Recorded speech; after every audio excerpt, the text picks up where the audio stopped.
Welcome to Reflections. My name's Corey. I'm here with Bianca and Brandon, and we're going to be reading just for today, Monday, March 6th, Rationalizing Away Our Recovery. As a result of the 12 steps, I'm not able to hold on to old ways of deceiving myself. That's from the basic text, page 176. We all rationalize. Sometimes we know we are rationalizing, admit we are rationalizing, yet continue to behave according to our rationalizations. Recovery can become very painful when we decide that for one reason or another, the simple principles of the program don't apply to us. With the help of our sponsors and others in NA, we can begin to look at the excuse we use for our behavior. Do we find that some principles just don't apply to us? Do we believe that we know more than everyone else in Narcotics Anonymous, even those who have been clean for many years? What makes us think we're so special? There is no doubt we can successfully rationalize our way through part of our recovery. But eventually we must squarely face the truth and start acting accordingly. The principles in the 12 steps guide us to a new life in recovery. There is little room for rationalization there. So just for today, I cannot work the steps and also continue deceiving myself. I will examine my thinking for rationalizations, reveal them to my sponsor, and be rid of them. You know, that reading just made me think of, honestly, step 4 and 5. We created such wreckage when we were out there. We deceived ourselves for many years. I can speak for myself. We deceived ourselves, we deceived others, but mainly we deceived ourselves into thinking that, you know, that we could use, or that no one was watching, or, you know, that everyone was watching, or, you know, we were delusional. I mean, I was. And I think that, you know, just because you take the drugs away, it doesn't mean that we're any less delusional. Right. We're just delusional in other areas. You know, I constantly have to look at myself. I have to look at my motives. And I have to ask myself some pressing questions sometimes. Why am I doing what I'm doing? You know, is what I'm doing right?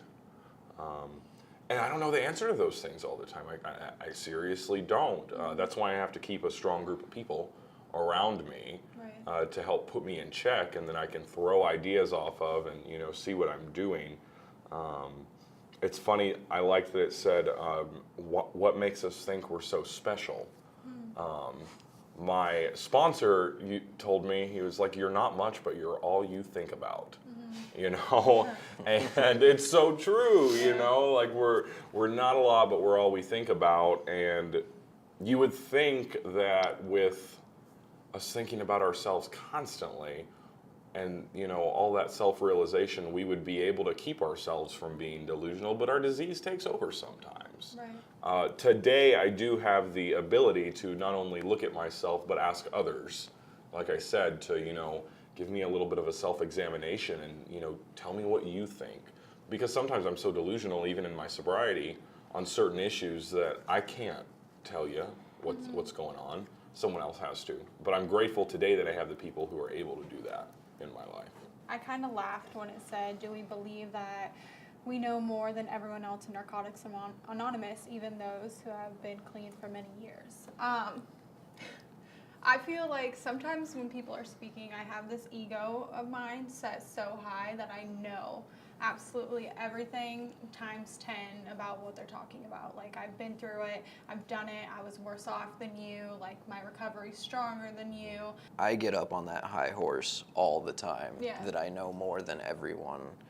One that I used to be really bad about, and I didn't realize just how ego-driven this was, is in one of the other books that we read. It says something that, along the lines of, like, I don't know it completely, but the important part is our stories tell in a general way what we were like, what happened, and what we are like now. And I've heard people get up to speak at a meeting or, you know, share their story, and, you know, as they're trying to gather their thoughts, you'll sometimes hear them kind of mumble like, okay, what it was like, what happened, and what it was like now. And I would hear that and be like, oh, they misquoted it. They don't know what that's about. They have no idea what they're talking about. And like just immediately shut them down. And I didn't realize how crazy that was. I discounted everything they had to say, everything they could possibly teach me, everything like that I might be able to relate to, just because they misquoted a book that I've read a few times, you know? Like, that ego. And, you know, what makes us think we're so special, like you were saying, somebody said it to me, and I've said it to other people since then, you're unique, just like everyone else, you know? Like, yeah, I have my own issues, I have my own things going on, my story's never gonna be exactly like someone else's, but there are a lot of similarities there. You know, I've felt the same shame and guilt I'm sure you two have. I've been just as afraid as you guys have. And we've all found the same way out. And if I convince myself that the way I was behaving in the past, before I got clean, before I got sober, before I started living this way, if I can convince myself that any of those things are okay, I might not necessarily get high over it, but I will definitely suffer for it. You know, I'll be depressed, I'll be angry, I'll start pissing people off, I'll start messing with all my relationships, and I can usually tell, like you were saying, you know, you have that group of people you can bounce ideas off of. I can usually tell if I'm trying to like rationalize my way through something. If I come to someone, you know, present my problem and, you know, tell them what I intend to do about it, and when they give me feedback on that, my immediate thought is, wrong answer. Like, that was me. That wasn't me looking for advice. That was me looking for somebody to agree with whatever terrible idea I just had. You know? And I have to kind of trust and believe that, you know, my higher power is trying to work through the people in my life, and by giving me the answers I wasn't looking for, but, you know, the answers that point out, you know, I'm trying to lie to myself and it's just not working. That idea of faith kind of brings us to the next reading from Daily Reflections. The idea of faith. Look at that. It was right here in front of me. Do not let any prejudice you might have against spiritual terms deter you from honestly asking yourself what they mean to you. And that's from the book Alcoholics Anonymous, page 47. The idea of faith is a very large chunk to swallow when fear, doubt, and anger abound in and around me. Sometimes just the idea of doing something different, something I'm not accustomed to doing, can eventually become an act of faith if I do it regularly and do it without debating whether it's the right thing to do.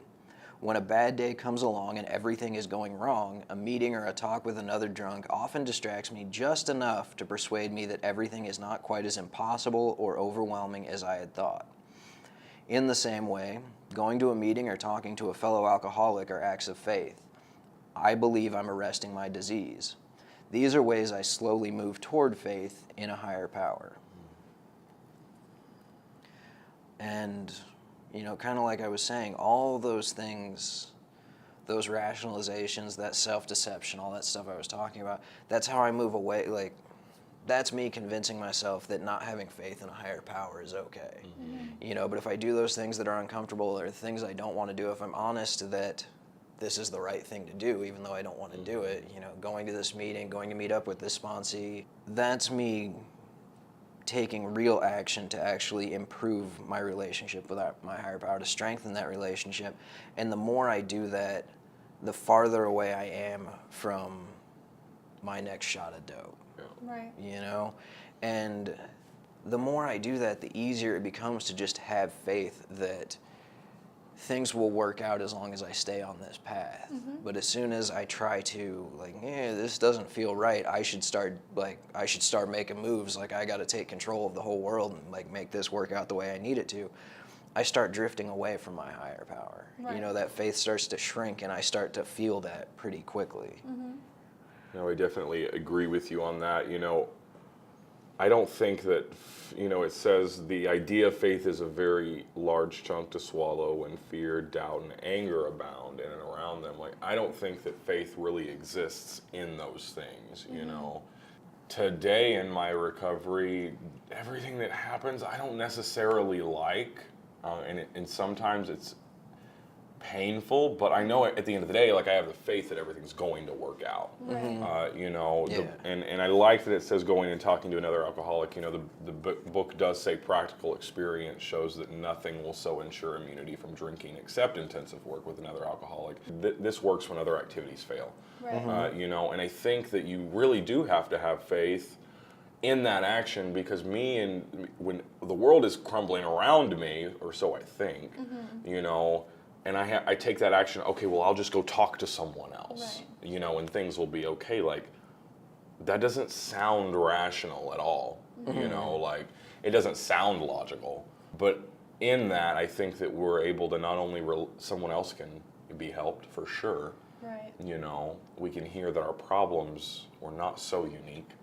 You know, Yeah. we're not so unique, that other people are experiencing the same problems that we have. A higher power, that's a higher power right there. Right. You know, like, that's a higher power in and of itself.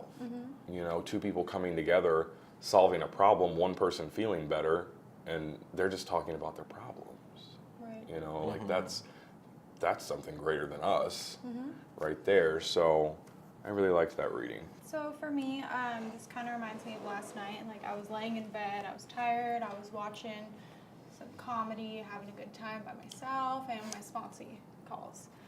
And I'm just sitting there and I'm looking at my phone, and it's like answer or ignore, answer or ignore. And I was thinking of a million reasons why I shouldn't answer the phone, but I couldn't come up with one, like, rational reason to not. Like, someone picked up the phone for me, so might as well have a 5-minute conversation with someone that just wants to tell me how their day is. It's going to take me out of my head. It's going to make me feel better.